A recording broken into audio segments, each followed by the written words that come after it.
Bonjour à tous, bienvenue dans ce numéro 6 de cette année-là. Vous connaissez maintenant le principe, 3 dates. Nous allons partir en 83 pour la sortie du livre Ni droite ni gauche, l'idéologie fasciste en France de Zef Sternel. 73, le film de Marco Ferreri, La Grande Bouffe. Et on finira en 87 par une BD. C'est la première fois qu'on parle de BD.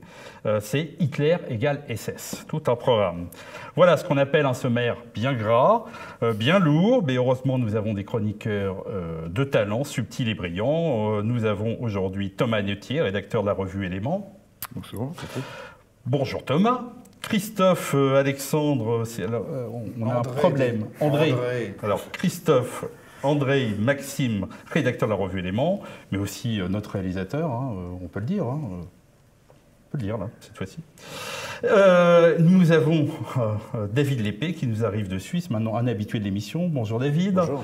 Et bien sûr notre chef tout-puissant, notre gourou, Pascal Esséric. Bonjour. Alors on va partir en 83, tout de suite, hein, petit générique. 1983, une année qui commence un samedi. Ouais, je l'ai vérifié.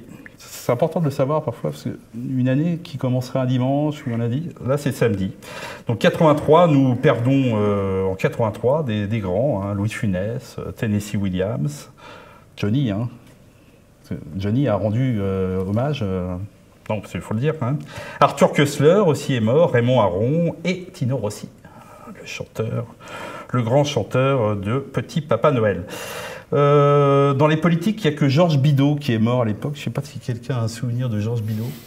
Non. Vague. Vague, voilà. Donc Georges Bidault, en 83, est mort. Voilà, je ne sais pas grand-chose à dire. Sur le plan des idées, par contre, il y a un universitaire israélien qui va sortir un livre qui va faire date dans l'histoire des idées en France. C'est ce fameux, et j'ai l'édition originale en main, c'est Ni droite ni gauche, l'idéologie fasciste en France de Zef Sternel. Alors Thomas, ce livre qui fait suite un peu dans notre émission à la trilogie sur la critique de l'idéologie française, on avait vu Paxton, on avait vu BHL. Le livre de Sternel, c'est un peu la matrice, c'est la thèse principale. Hein. Sternel commence à l'étudier dès le début des années 70. Son Ni droite ni gauche, c'est le livre de la consécration. Au départ, il va commencer à travailler sur Barès. Il travaille sur Barès et puis il travaille dans la suite des années 70 sur les origines françaises du fascisme et puis ce livre Ni droite ni gauche, l'idéologie fasciste en France. Donc on est, comme vous le disiez, sur cette même école de pensée de Bernard-Henri Lévy, de Paxton. C'est en France que serait né le fascisme, voire le pré-fascisme, puisqu'il va chercher, avant même la guerre 14, des éléments de synthèse du nationalisme et du socialisme qui auraient présidé à la naissance du fascisme ensuite dans l'entre-deux-guerres. Alors il intervient dans un contexte historiographique où en France on considère que il y a une sorte d'immunité française au fascisme dans l'entre-deux-guerres. On connaît la thèse de René Raymond, le grand historien des droites françaises. Il y a une droite orléaniste, bourgeoise et libérale. Il y a une droite bonapartiste. Il y a une droite légitimiste, contre-révolutionnaire. Et le fascisme ne rentre dans aucune de ces cases. Et pour Sternel, il faut remettre en cause cette historiographie. Il y a eu des mouvements fascistes en France. Et c'est en France qu'on peut trouver les racines du fascisme. Alors, contrairement peut-être à ce qu'on disait sur le livre de BHL, soyons honnêtes, la thèse de Sternel est assez séduisante parce qu'elle fait comprendre comme une sorte d'alchimie le fascisme. Beaucoup d'historiens ou d'idéologues ont essayé de la définir, de définir ses racines, et lui, il y a une sorte de logique, c'est-à-dire qu'il y a d'un côté des gens de droite et des gens de gauche en France qui vont se rencontrer et qui vont créer le début des premiers textes fascistes. Oui. C'est un peu ça. C'est ça, et le titre est important. Le titre Ni droite ni gauche veut bien dire que la critique, quiconque, quel que soit le mouvement qui critique à la fois le marxisme et le libéralisme économique et le libéralisme politique, est potentiellement fasciste ou fraye la voie au fascisme. Il le dit explicitement. On est presque dans l'annonce de la critique des rouges-bruns qui va venir par la suite. Le problème, c'est qu'effectivement, c'est quand même un livre d'historien avec beaucoup de sources, mais tout doit rentrer dans sa thèse. Et on va retrouver à la fois le personnaliste Emmanuel Mounier, croisant Maurice Barrès, dans une espèce de mélange de fourre-tout, où finalement on ne comprend plus du tout ce qu'est le fascisme, puisque ça ressemble à une création totalement hétéroclite. Alors surtout qu'il donne beaucoup d'importance à des choses, quand il parle par exemple des cahiers de Proudhon, oui. Où effectivement il y a eu des syndicalistes de gauche et des royalistes qui ont travaillé sur les cahiers de Proudhon, ils représentent quasiment rien.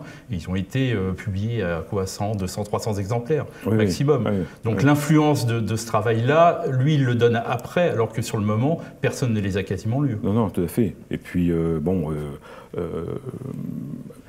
impliquer Georges Sorel en plus dans une espèce d'émergence du fascisme, c'est quand même en soi tout à fait critiquable. Les mouvements aussi dont Alain de Benoît avait parlé et consacré une émission dans Les idées à l'endroit sur ce qu'on a appelé les non-conformistes des années 30, d'après le titre de Jean-Louis Loubet-Deibel, c'est éminemment critiquable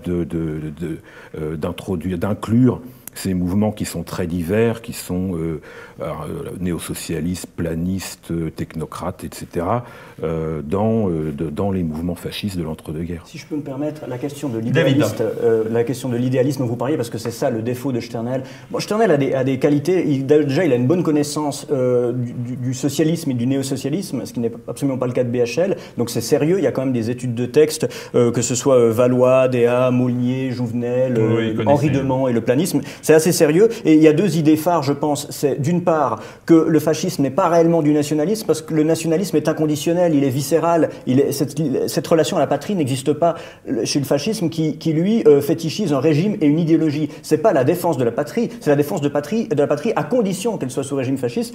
La deuxième idée phare, c'est que si cette filiation est vraie, alors le fascisme est une déviation du marxisme certes, mais une déviation de gauche. La déviation de droite, ça donne Jaurès. La déviation gauchiste, ça donne le fascisme via l'influence du syndicalisme révolutionnaire, de Sorel. Mais comme vous le disiez, Sorel et Barrès, malgré l'importance de ces deux auteurs, c'est quand même, ça pèse quand même pas lourd dans le jeu de causalité qui explique l'histoire du XXe siècle, moins lourd que, je sais pas, la Première Guerre mondiale et le crash, la crise économique de 29. Et c'est ce qu'on peut lui reprocher. Il parle dans un autre livre, Histoire et Lumière, il dit qu'il est contre l'idolâtrie des faits. Mais lui, le problème, c'est l'idolâtrie des idées. Alors c'est vrai que c'est très séduisant, très plaisant à lire, mais la détermination, il n'y a pas assez de détermination matérielle pour expliquer tout ça. Et en plus, il examine tout selon une logique téléologique, c'est-à-dire en fonction d'une finalité. Et cette finalité, c'est toujours la finalité vichiste. On retrouve un tel sous Vichy, donc comment y arriver ? On fait l'histoire à l'envers, c'est une espèce de... L'histoire pour lui, c'est une espèce de lit de Procuste. Enfin, le fascisme est Procuste, non, Procuste c'était le brigand. Vous savez, il attrapait les gens, il les mettait dans un lit, il coupait tout ce qui dépassait, et si le type était trop petit, il les tirait. Et à la fin, tout le monde est fasciste et mort, évidemment. Donc c'est aussi pour ça que, je ne sais pas si vous avez remarqué, mais de nombreuses phrases commencent par « ce n'est pas l'effet du hasard ». Si. Pourtant, si, parfois, c'est un petit peu l'effet du hasard.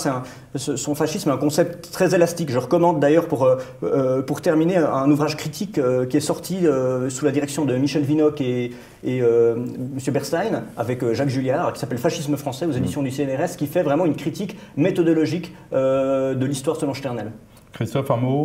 Sternel, il a un petit côté BHL, plus scientifique, plus précis, mais plus azimuté. Il est un peu obsédé. Il est obsédé par effectivement le cercle Proudhon et Sorel, et il voit des fascistes partout, quoi. Je crois d'ailleurs qu'il y a eu des petits problèmes judiciaires. Je crois qu'il y a eu un procès entre c'est Jouvenel, c'est ça, et lui. Et je crois que Raymond Aron défend, l'attaque en fait, Sternel, en disant que c'est relativement brouillon, et je crois qu'Aron utilise l'expression ahistorique. Voilà. Voilà, bon, on fera juste peut-être une dernière question, Thomas, très critiquée du côté des historiens français, contrairement à ce qu'on pourrait croire. C'est une thèse qui aujourd'hui est quasiment invalidée par tout historien sérieux. Ah oui, oui, tout à fait. Oui. Elle a été démontée, comme David l'a dit, par les historiens français, les spécialistes des années 30 démontent tout à fait cette thèse. Alors c'est un monsieur qui a un peu plus de 80 ans maintenant et qui a encore fait parler de lui récemment, puisque il assimile le racisme qui régnerait actuellement en Israël au début du nazisme. Donc, comme disait Christophe, on voit qu'il continue à avoir des nazis partout, quoi. Ok, peut-être qu'un jour on aura un livre sur l'idéologie fasciste née en Israël, on ne sait jamais, hein, pourquoi pas. On va passer à une autre année, on va passer directement à l'année 73, avec un film qui deviendra le gros scandale du cinéma français. Vous allez voir, c'est terrible. 1973, c'est une année que nous avons déjà faite pour le livre de Paxton, hein, donc on ne va pas raconter les nouveaux morts de l'époque. Je pense qu'à l'époque, la sortie du film de Marco Ferreri, La Grande Bouffe, va être un plus gros scandale que le livre de Paxton. Alors David, le film sera au Festival de Cannes de 1972. 73, je crois. Non, 72. Ah bon, hein. Ouais, j'ai bien vérifié. Les gens pourront regarder et puis ils pourront m'engueuler sur la page YouTube. Non, c'est 72 parce qu'on avait considéré que les anciens films français n'avaient pas été très bons. Donc il y avait, je crois, La Maman et la Putain avec lui et La Planète Sauvage, qui était un film d'animation qui représentera la France. Ce film va être un véritable scandale dès le Festival de Cannes. Et puis je ne parle pas de la presse quand il va sortir en 73 en France. On avait, je crois, quelques exemples. Oui, bah, Le Figaro, par exemple, a écrit « On éprouve une répugnance physique et morale à parler de la grande bouffe ». Eh bien, parlons-en et accrochez-vous. Le résumé, brièvement, on a quatre amis avec un casting de rêve, Marcello Mastroianni, Michel Piccoli, Philippe Noiret et Ugo Tognazzi, qui se retrouvent dans une maison pour passer un week-end étendu. En fait, on perd la notion du temps, on sera un peu plus long, pour principalement cuisiner et manger. Et on apprend petit à petit, on le devine, ce n'est jamais dit explicitement, mais c'est que c'est un suicide préparé, programmé. On va mourir d'indigestion. Se joint à eux une femme, une institutrice jouée par Andrea Ferreol, qui a d'ailleurs dû prendre 25 kilos en 2 mois. Ferreri lui a demandé et il y est parvenu, qui est une figure un peu particulière. On disait, Jean Eustache la même année, La Maman et la Putain, c'est exactement ça. Putain, parce qu'elle a une relation avec Noiret, mais ensuite elle s'offre à tous les autres. Et la mère, c'est parce que Noiret est dans un complexe d'Édipe assez complexe. C'est la mère nourricière. D'ailleurs, elle est nourrie jusqu'à la mort. Noiret finit par mourir parce qu'il a mangé parce qu'elle lui sert un gâteau en forme de... C'est Monique Chaumette qui joue la nourrice, non? Alors oui. Alors, je ne sais plus si c'est elle, mais la nourrice de Noiret, donc. Hein, oui. Mais elle reprend un peu ce même type, à vérifier. Oui. C'est un film, comment dire, ça se passe en crescendo, cette histoire. C'est un huis clos. Hein, oui, c'est un huis clos, du plaisir, parce que c'est quand même, c'est Fauchon qui a fait les plats, c'est des beaux plats, ils sont bien filmés. Et au début, ça donne faim, mais à l'écœurement, parce que à la fin, ça finit par des vomissements et des explosions de toilettes. Parce que le début du film est assez agréable à voir. Oui, tout à fait. Hein. Ils font des très bons repas, il se passe des diapos érotiques. Enfin, on sent les 4 copains qui ont décidé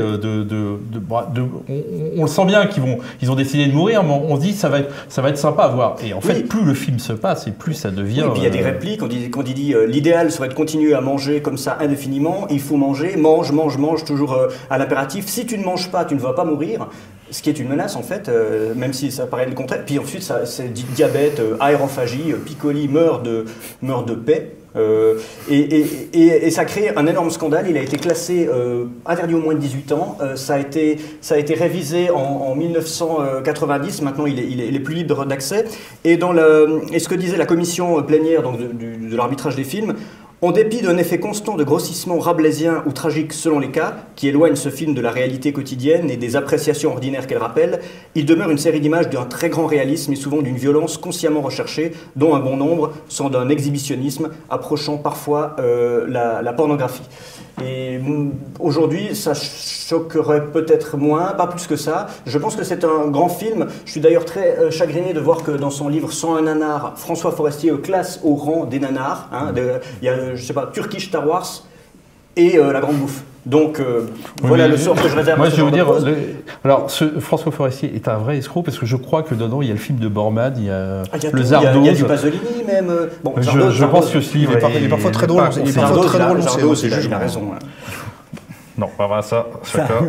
On fera le prochain, ça sera Zardoz. Je voudrais revenir sur Ferreri. On revient sur Ferreri. Je voudrais parler de Ferreri, le réalisateur Ferreri, qui a fait 2 ans plus tard un film génialissime qui s'appelle Touche pas à la femme blanche, avec les mêmes acteurs dans le trou des Halles, où on rejoue la bataille de Little Big Horn avec les Indiens, avec en fait le génocide indien qui correspond aussi au génocide populaire. Un film extraordinaire. Extraordinaire. Juste pour préciser que au Festival de Cannes, La Grande Bouffe a le prix des critiques avec ce film que nous adorons tous, La maman et la putain de Jean Eustache. Ce film, c'est une espèce de tragicomédie physiologique avec une distribution géniale. La réception a été presque unanimement catastrophique par les critiques. Télérama a trouvé ça effectivement obscène. Obscène et scatologique. Et complaisant. Et même notre ami le grand Janco n'a pas du tout apprécié dans Paris Match en traitant ce film d'une honte. Mais oui, bon, j'ai même les propos, Janco. Oui. Si tu nous regardes, mais enfin bon. Honte pour les producteurs, honte pour les comédiens qui ont accepté de se vautrer en fouinant du groin dans pareil boue qui n'en finira pas de coller à leur peau. Honte pour mon pays, la France, qui a accepté d'envoyer cette chose à Cannes afin de représenter nos couleurs. Honte enfin pour notre époque dont la faiblesse tolère, finance, encourage, dévore et déglutit pareil pâté d'excréments.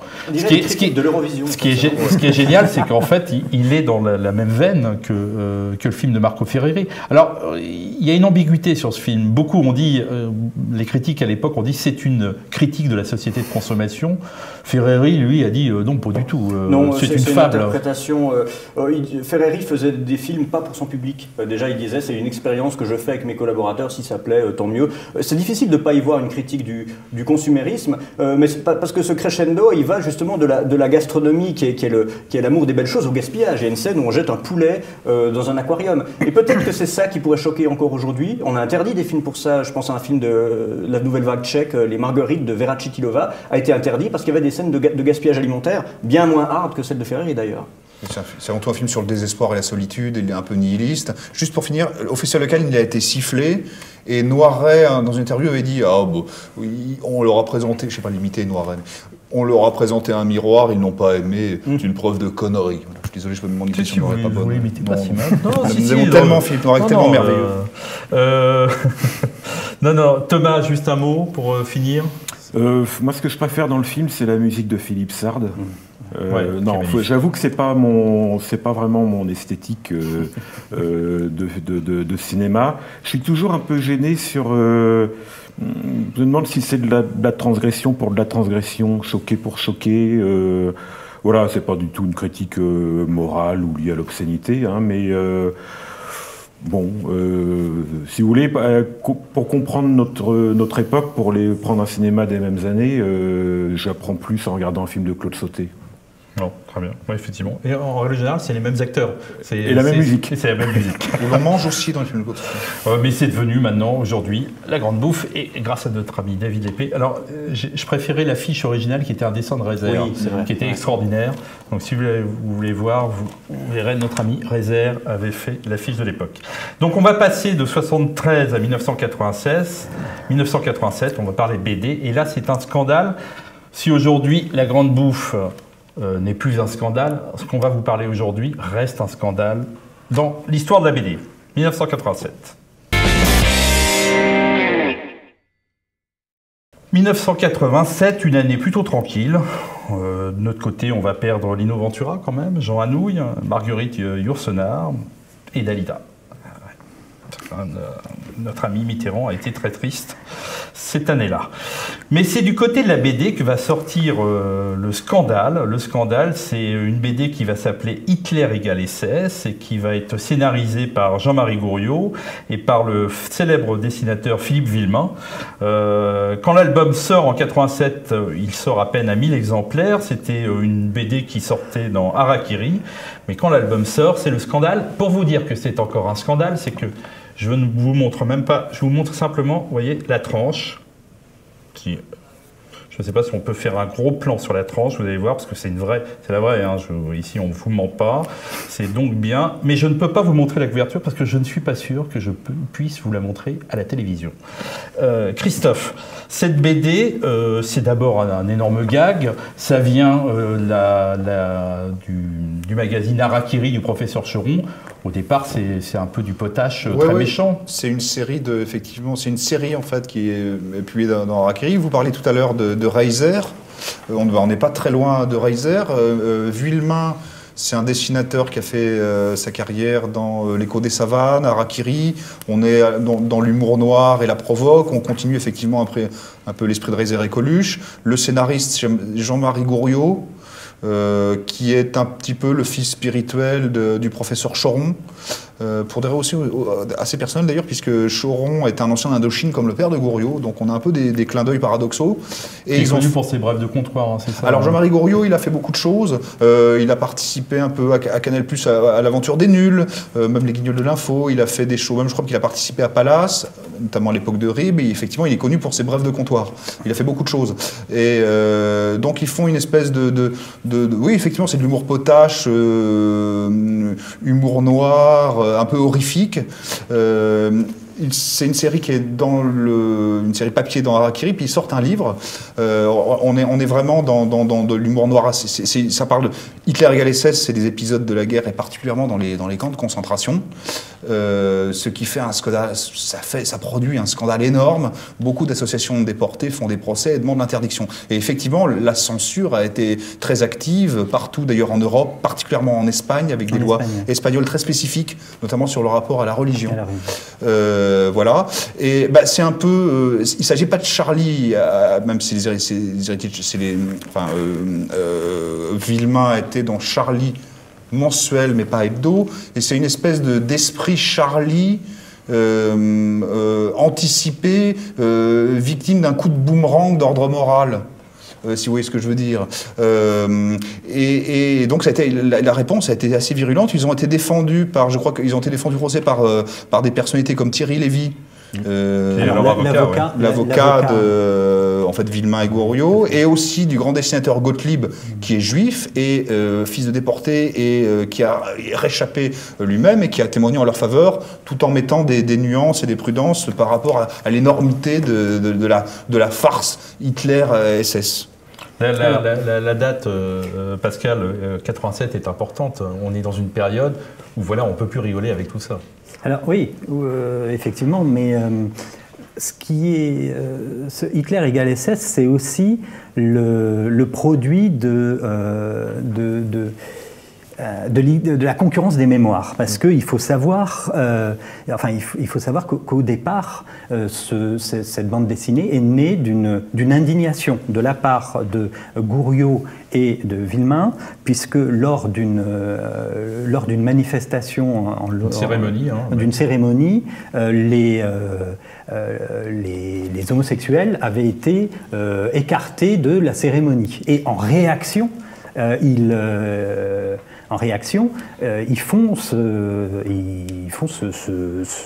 cette bande dessinée pour protester, pour dire mais les homosexuels aussi en sont. Et donc pour moi c'est plus le point de départ de cette concurrence victimaire, c'est que nous aussi on y était, et donc on va protester, et même la ligne de défense, parce qu'il y aura 3 procès quand même, la ligne de défense qu'ils vont choisir, on ne peut pas nous accuser, puisque auparavant nous avons fait une bande dessinée contre Le Pen. On ne peut pas nous accuser d'antisémitisme. D'ailleurs, notre avocat Thierry Lévy est juif lui-même, et on ne peut pas nous accuser, puisque regardez notre copain Gottlieb. Bon, alors Gottlieb, il n'aimait pas tellement la BD, mais quand même il nous défend pour la liberté d'expression. Et en réalité, c'est vraiment ce point pour moi, outre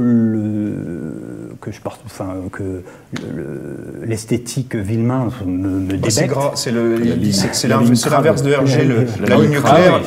Lui, on parlait du gras. C'est le crade. La ligne crade. Il le dit lui-même, la ligne crade. Voilà. David, on va dire quand même la version intégrale de cet album quand elle sort. L'album est interdit de vente aux mineurs et interdit en exposition.